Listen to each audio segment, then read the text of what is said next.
The realm. Do you know what the realm is? It's the 1,000 blades of Aegon's enemies.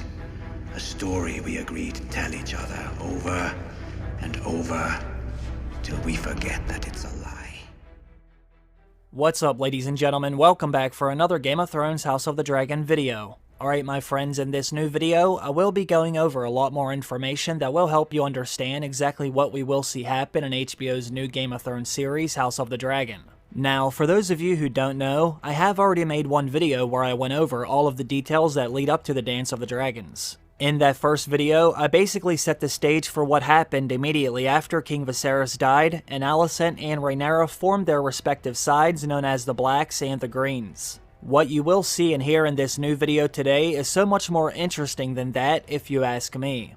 This is when the Dance of the Dragons officially begins. This is when we will actually start to see some blood get shed. Now, if you have been watching a lot of my videos, then you should already have a good idea about what we will see at the beginning of House of the Dragon during its first season. Basically, what this show will be about is what happens after King Viserys dies when everyone starts fighting for the Iron Throne. Now, like I've said in other videos, before King Viserys dies, he makes his daughter Rhaenyra Targaryen his heir for the Iron Throne because he could not initially have any sons of his own. A lot of the High Lords of Westeros even came to King's Landing to swear fealty to Rhaenyra because Viserys was setting her up to take over after he was gone. However, before he dies, he eventually does get married again to a woman named Alicent Hightower, who also just so happens to be the daughter of his Hand of the King, Sir Otto Hightower. Once he marries Alicent Hightower, it's not long before they start having sons, but even after that happens, Viserys still keeps Rhaenyra as his heir for the Iron Throne. He doesn't make any adjustments to his line of succession. Once he dies, however, Rhaenyra isn't there to immediately take over as the new Queen of Westeros. Unfortunately for her, she is living on Dragonstone when this happens, and she doesn't find out her father has even died until many days later. When she eventually does find out her father, King Viserys, is dead, Queen Alicent, as well as her newly formed Green Council, already have King's Landing on lockdown. Not only that, but Queen Alicent already has her son Aegon sitting on the Iron Throne with the crown on his head. When Rhaenyra and Daemon finally receive this information on Dragonstone, they form a council of their own, known as the Black Council, and they immediately start moving forward in an effort to take back what's rightfully Queen Rhaenyra Targaryen's. Now let me show you what happens next. Just like I did in the first video, I will go over all of the information George R.R. Martin has written in Fire and Blood, because this is exactly what HBO is adapting into House of the Dragon. We will see all of this happen in the new show, and I must say, this is when things get very interesting. Now let's begin. The name of this chapter is A Son for a Son. Aegon had been named the new king in the Dragon Pit of King's Landing, while Rhaenyra was queen on Dragonstone.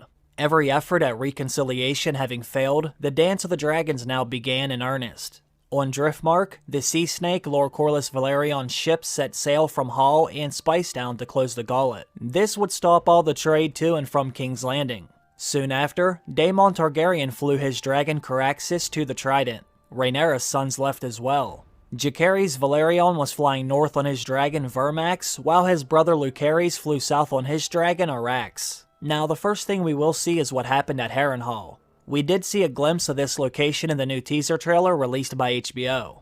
Although most of it was in ruins, the castle's giant curtain walls still made it incredibly formidable. However, as we all know, Aegon the Dragon had already shown us that this great castle is vulnerable from the sky. One look at Harrenhal and you can still see what Balerion the Black Dread had done to it.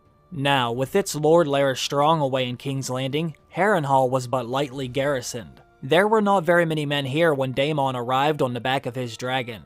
Now, having no wish to suffer the same fate of Black Harren, its elderly castellan Sir Simon Strong was quick to strike his banners when Caraxes lighted atop the tower. In addition to the castle, Daemon Targaryen captured the not inconsiderable wealth of House Strong and a dozen valuable hostages, among them Sir Simon and his grandsons. The castle's small folk became his captives as well. The sudden, bloodless fall of Black Harren's seat was counted a great victory for Queen Rhaenyra and her Blacks. It served as a sharp reminder of the skill of Daemon Targaryen and the power of his dragon Caraxes, and it gave Rhaenyra a stronghold right in the heart of Westeros, to which her allies could rally. and Rhaenyra had many such in the lands watered by the trident. When Daemon sent forth his call to arms, they rose up all along the rivers, knights and men-at-arms and humble small folk who yet remembered Rhaenyra Targaryen, the realm's delight, so beloved of her father. Hundreds and then thousands buckled on their sword belts and donned their mail, or grabbed a hoe and a crude wooden shield and began to make their way to Harrenhal to fight for King Viserys' little girl. The Lords of the Trident, having more to lose, did not move as fast, but soon enough they too began to throw their lots in with the new queen. The grizzled Lord of Pink Maiden spoke for many when he said, "I swore her my sword." I'm older now, but not so old that I've forgotten the words I said, and it happens I still have the sword. Now this was actually another scene that we have already seen a glimpse of in the new teaser trailer. We saw a lot of the High Lord swearing fealty to not only King Viserys Targaryen, but his daughter Rhaenyra Targaryen as well. Meanwhile, a very different story was unfolding out to the east, where Jacaerys Velaryon descended upon the eyrie of his young dragon Vermax to win the Vale of Arryn for his mother Rhaenyra.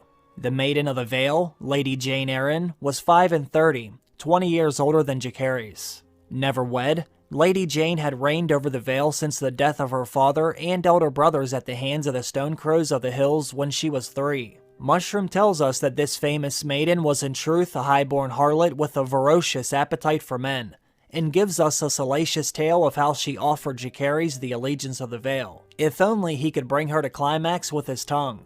In this instance, we must be grateful for Grand Maester Munkin's account, for he alone confines himself to the High Hall of the Eyrie, rather than its bedchambers. Your Prince Daemon Targaryen used his first wife most cruelly, it is true, but notwithstanding your mother's bad taste in consorts, she remains our rightful queen, and mine own blood besides, and Arryn on her mother's side. In this world of men, we women must band together. The Vale and its knights shall stand with her, if her grace will grant me one request. When Jacaerys asked what that might be, she answered, "Dragons. I have no fear of armies. Many and more have broken themselves against my bloody gate, and the Eyrie is known to be impregnable. However, you have descended on us from the sky, as Queen Visenya once did during Aegon's conquest, and there was nothing I could do to stop you. Send me dragon riders." And so he agreed, and Lady Jane knelt before him, and bade her warriors to kneel, and all swore him their swords. Then on Jacaerys' sword, north across the fingers and the waters of the Bight. He lighted briefly at Sisterton, where Lord Burrell and Lord Sunderland showed him respect by agreeing to give him the backing of the Three Sisters. He then flew on to White Harbor, where Lord Desmond Manderly met with him in his merman's court. Here is where Jacaerys faced a much shrewder bargainer. "White Harbor is not unsympathetic to your mother's dilemma," Manderly declared. "My own forebears were despoiled of their birthright when our enemies drove us into exile on these cold northern shores. When the old king visited us long ago, he spoke of the wrong that had been done to us and swore that he would make things right. His grace offered the hand of his daughter to my great-grandsire, that our two houses might be made as one. But the girl died and his words were forgotten." Now Jacaerys knew what was being asked of him. Before he left White Harbor, a compact was drawn up and signed by the term of which Lord Manderly's youngest daughter would be wed to his brother Joffrey once the war was over. Finally, Vermax carried Jacaerys to Winterfell to treat with its formidable young Lord Cregan Stark. The snows lay deep upon the ground, and a cold wind was howling from the north, and Lord Stark was in the midst of his preparations for the coming winter, yet he gave Jacaerys a warm welcome. Snow and ice and cold made Vermax ill-tempered, it is said, so Jacaerys did not linger long amongst the Northmen, but many different tales came out of his short visit. Grand Maester Munkin's accounts say that Cregan and Jacaerys took a liking to each other, for the boy reminded the Lord of Winterfell of his own younger brother, who had died many years ago. It is said that they drank together, hunted together, trained together, and swore an oath of brotherhood sealed in blood. We also saw something like this in the new teaser trailer when we saw two characters shaking hands that were covered in blood. Now this seems more credible than Septimius Stace's version of these events, wherein Jacaerys spends most of his visit attempting to convince Lord Cregan to give up his false gods and accept the worship of the Seven. But we look to Mushroom to find the story other chronicles omit, nor does he fail us now. His account introduces a young maiden, or wolf girl as he dubs her, with the name of Sarah Snow. So smitten was Jacaerys with this creature, a bastard daughter of the late Lord Rickon Stark, that he lay with her of a night. On learning that his guest had claimed the maidenhood of his bastard sister, Lord Cregan became most wroth, and only softened when Sarah Snow said that Jacaerys had taken her for his wife. They had spoken their vows in Winterfell's own Godswood before a heart tree, and only then had she given herself to him, wrapped in furs amidst the snows as the old gods looked on. Jacaerys Velaryon had been betrothed to his cousin Baela since he was 4 and she was 2, and from all known of his character, it seemed most unlikely that he would break such a solemn agreement to guard the uncertain virtue of some half-wild, unwashed northern bastard. If indeed there ever lived a Sarah Snow, and if indeed the Prince of Dragonstone did decide to dally with her, that is no more than other princes have done before and will do again on the morrow. But the talk of marriage is ridiculous. Now, Mushroom also claims that Vermax left dragon eggs at Winterfell, which is also absurd. While it is true that determining the sex of a living dragon is a nigh on impossible task, no other source mentions Vermax laying as much as a single egg, so it must be assumed that he was a male dragon. Septon Bar's speculation that the dragons can switch their sex when they need to is ludicrous to even consider. This we do know. Cregan Stark and Jacaerys reached an accord, and signed and sealed the agreement that Grandmaster Munkin names the Pact of Ice and Fire. Like many such agreements, it was to be sealed with a marriage. Lord Cregan's son Rickon was a year old. Jacaerys was as yet unmarried and childless, but it was assumed that he would sire children of his own once his mother sat the Iron Throne. Under this new agreement, Jacaerys' firstborn daughter would be sent north at the age of 7 to be fostered at Winterfell until such time as she was old enough to marry Lord Cregan's heir. When the Prince of Dragonstone took his dragon back into the cold autumn sky, he did so with the knowledge that he had won 3 great lords and all their bannermen for his mother. Though his 15th name day was still half a year away, Jacaerys had shown himself to be a man and a worthy heir to the Iron Throne. Now, had his brother's shorter, safer flight gone as well, much bloodshed and grief might well have been averted. The tragedy that befell Lucerys Velaryon at Storm's End was never planned. On this all of our sources agree. The first battles in the Dance of the Dragons were fought with letters and ravens, with threats, decrees, and blandishments. The murder of Lord Beesbury at the Green Council was not yet widely known. Most believed that his lordship to be languishing in some dungeon. While sundry familiar faces were no longer seen about court, no heads had emerged above the castle gates, and many still hoped that the matter of succession might be resolved easily. The stranger had something else in mind, however. For surely it was his dread hand behind the ill chance that brought the 2 princelings together at Storm's End, when the dragon Arax raced before a gathering storm to deliver Lucerys Velaryon to the safety of the castle yard, only to then find Aemon Targaryen there before him. Boros Baratheon was a man of much different character than his father. Aemon Targaryen had been uncertain what sort of welcome he would receive when he set out, but Storm's End welcomed him with feasts and hunts and jousting. Lord Boros was more than willing to entertain his suit. "I have 4 daughters," he told Aemon Targaryen. "Choose any that you like. Cass is the oldest, she'll be the first one to flower, but Floris is much better looking, and if it's a clever wife you want, there's my daughter Maris." Rhaenyra had taken House Baratheon for granted for far too long, his lordship told Aemond.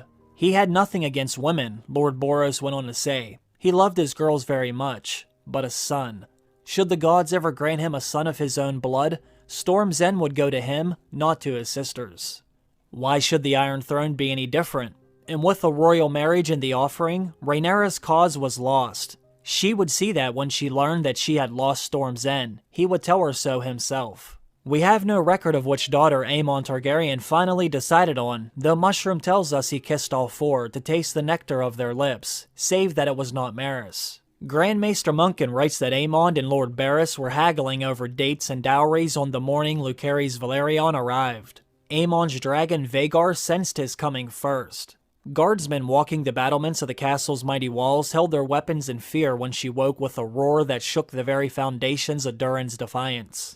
Even Lucerys' dragon Arax showed fear before that sound, we are told. Mushroom would have us believe that the lightning was flashing to the east and a heavy rain falling as Lucerys leapt off his dragon, his mother's message held firmly in his hand.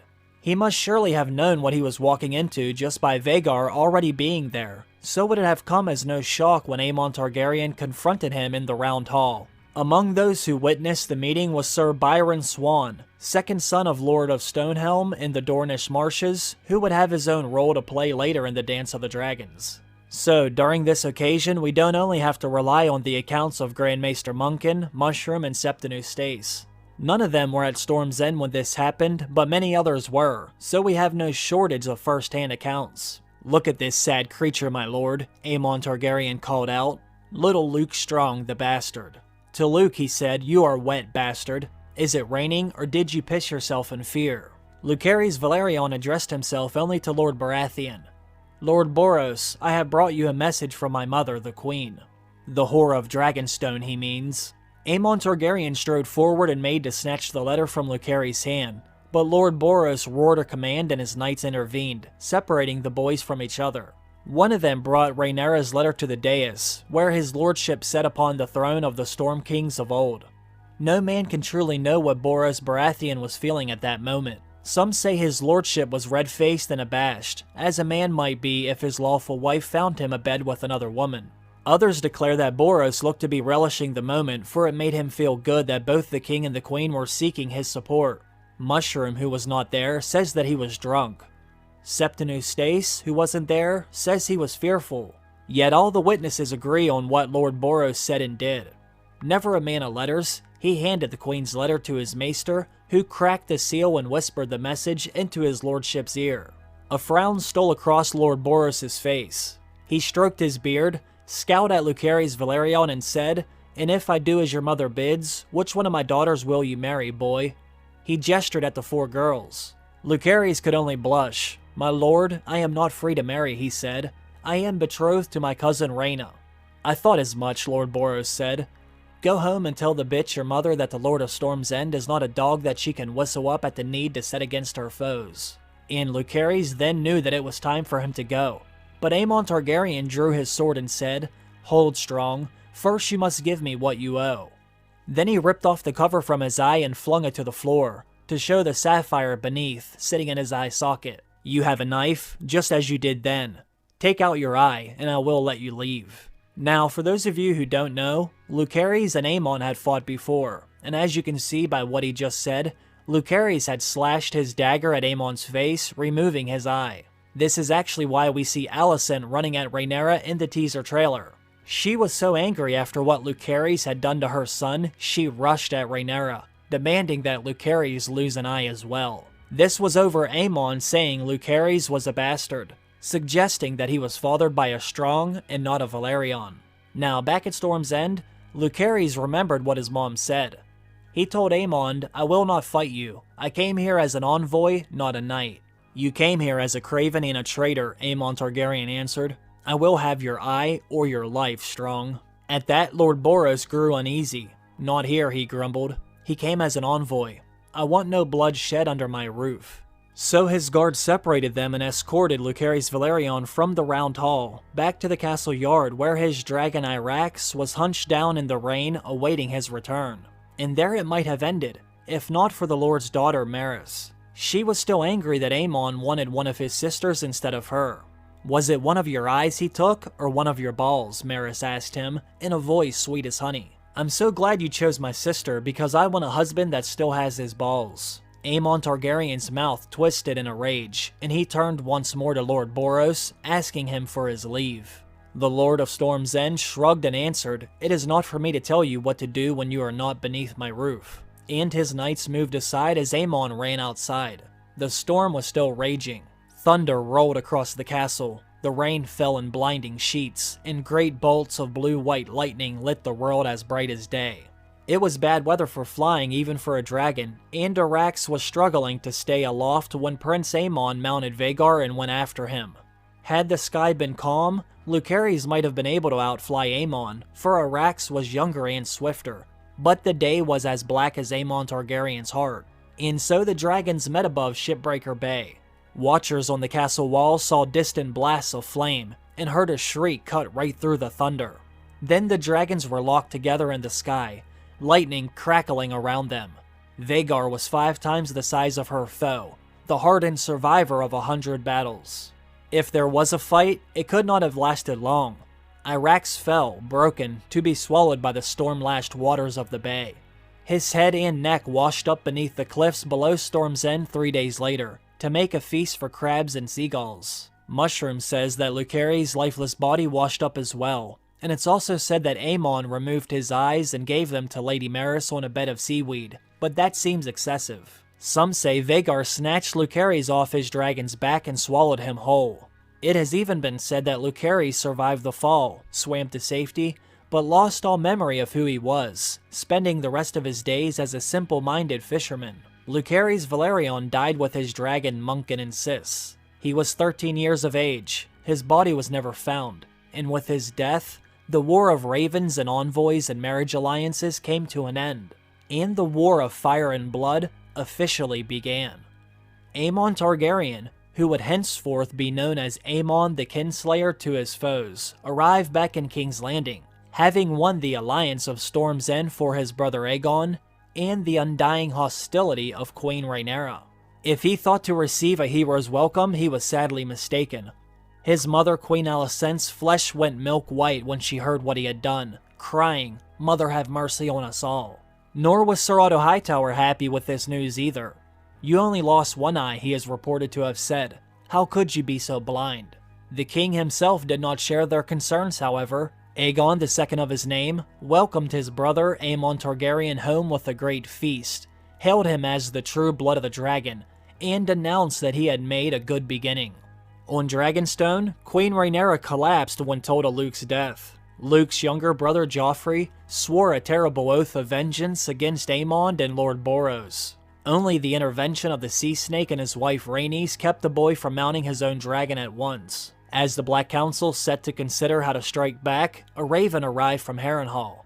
"An eye for an eye, a son for a son," Daemon Targaryen wrote. Lucerys shall be avenged. Let it not be forgotten, in his youth, Daemon Targaryen had been the prince of the city, his face and laugh familiar to every thief, whore, and gambler in Flea Bottom. Daemon still had many friends in King's Landing, as well as followers amongst the Goldcloaks. We also saw this in the teaser trailer. In several different scenes, we saw Daemon Targaryen accompanied by members of the City Watch. Like I've said before, he was once their commander, and even after he left King's Landing, some of them still followed him fiercely. Now, unbeknownst to King Aegon, the Hand Sir Otto, or the Queen, he had allies at court as well, even on their Green Council. And one other go-between, a special friend he trusted utterly, who knew the wine sinks and rats that festered in the shadows of the Red Keep as well as Daemon himself once had, and moved easily through the shadows of the city. He reached out to this stranger by secret ways, to set a terrible vengeance into motion. Amidst the stews of Flea Bottom, Daemon's go-between found suitable instruments. One of them had been a sergeant in the City Watch. Big and brutal, he had lost his golden cloak for beating a whore to death while in a drunken rage. The other was a rat catcher in the Red Keep. Their real names are lost to history. They are remembered now only by the names of Blood and Cheese. It's said that Cheese knew the Red Keep better than the shape of his own cock, Mushroom tells us. The hidden doors and secret rooms that Maegor the Cruel had built were as familiar to the Redcatcher as the rats he hunted. Using a forgotten passageway, Cheese led Blood into the heart of the castle unseen by any guard. Now some say their target was the king himself, but Aegon was accompanied by the Kingsguard wherever he went. And even Cheese knew of no way in and out of Maegor's holdfast save over the drawbridge that spanned the dry moat and its formidable iron spikes. Now the Tower of the Hand was less secure. The men crept up through the walls, avoiding the spearmen standing guard at the doors. Sir Otto's rooms were of no interest to them. Instead, they slipped into his daughter's chambers 1 floor below. Alicent had taken up residence there after the death of King Viserys, when her son Aegon moved into Maegor's holdfast with his own queen. Once inside, Cheese bound and gagged Alicent while Blood strangled her bedmaid. Then they settled down to wait, for they knew it was the custom of Aegon's wife and sister Queen Helaena to bring her children to see their grandmother every evening before bed. Blind to her danger, Helaena arrived as dusk settled over the castle, joined by her 3 children. Jaehaerys and Jaehaera were 6, Maelor only 2. As they walked into the chambers, Helaena was holding his little hand and calling out her mother's name. Blood barred the door and slain the queen's guardsmen, while Cheese emerged and snatched up Maelor. "Scream and you all die," Blood told her grace. Helaena kept her calm, it is said, "Who are you?" she demanded of the men. "Debt collector," said Cheese. "An eye for an eye, a son for a son. We only want one to square things away." "Which one you want to lose, your grace?" Once she realized what he meant, Queen Helena begged the men to kill her instead. "A wife's not a son," said Blood. "It has to be a boy." Cheese warned the queen that she needed to decide soon, before Blood grew bored and raped her little girl. "Decide," he said, "or we kill them all." On her knees weeping, Helena named her youngest Maelor. Mayhaps she thought the boy was too young to understand, or mayhaps it was because the older boy, Jaehaerys, was King Aegon's firstborn son and heir, next in line for the Iron Throne. "You hear that, little boy?" Cheese whispered to Maelor. "Your mama wants you dead." Then he gave Blood a grin, and the hulking swordsman slew Jaehaerys instead, striking off the boy's head with a single blow. Helena began to scream. Strange to say, the Ratcatcher and the Butcher were true to their word. They did no further harm to Queen Helena or her surviving children, but rather fled with little Jaehaerys' head in hand. A hue and a cry went up, but Cheese knew the secret passageways as the guards did not, and the killers made their escape. Several days later, Blood was seized at the Gate of the Gods trying to leave King's Landing with the head of Prince Jaehaerys hidden in one of his saddle sacks. Under torture, he confessed that he had been taken into Harrenhal to collect his reward from Daemon Targaryen. He also gave up a description of the whore he claimed hired them, an older woman, foreign by her voice and cloaked and hooded. The other harlots called her Misery. Now Misery is also known as Mysaria, mistress of Daemon Targaryen. We saw her in the new teaser trailer as well, standing right behind Daemon on Dragonstone. Now, after 13 days of a brutal beating, Blood was at last allowed to die.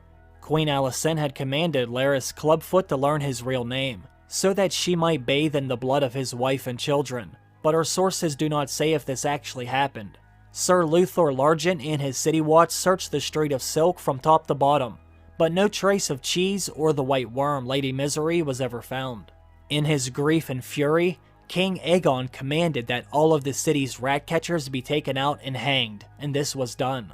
Sir Otto Hightower brought 100 cats into the Red Keep to take their spot. Though Blood and Cheese had spared her life, Queen Helena cannot be said to have survived that fateful dusk. Afterwards, she would not eat, nor bathe, nor leave her chambers, and she could no longer stand to look upon her son Maelor, knowing that she had named him to die. The king had no recourse but to take the boy from her and give him over to their mother, Queen Alicent, to raise as if he were her own. Aegon and his wife slept separately thereafter, and Queen Helena sank deeper and deeper into madness, while the king raged and drank and raged.